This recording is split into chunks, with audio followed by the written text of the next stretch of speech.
இன்றைக்கி ஒரு சூப்பரான புதினா தொக்கு எப்படி செய்கிறதுன்னு பார்க்கலாமா?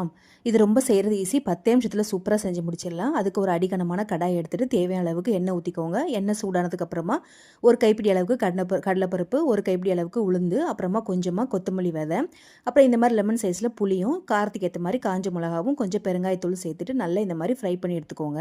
ஃப்ரை ஆனதுக்கப்புறமா இதில் தேவையான அளவுக்கு வெங்காயம், கொஞ்சமாக பூண்டு சேர்த்துட்டு அதுக்கப்புறம் நான் எடுத்து வச்சுருக்க புதினாவை இதில் சேர்த்துக்கலாம். நான் ஒரு கட்டு அளவுக்கு புதினா சேர்த்துருக்கேன்.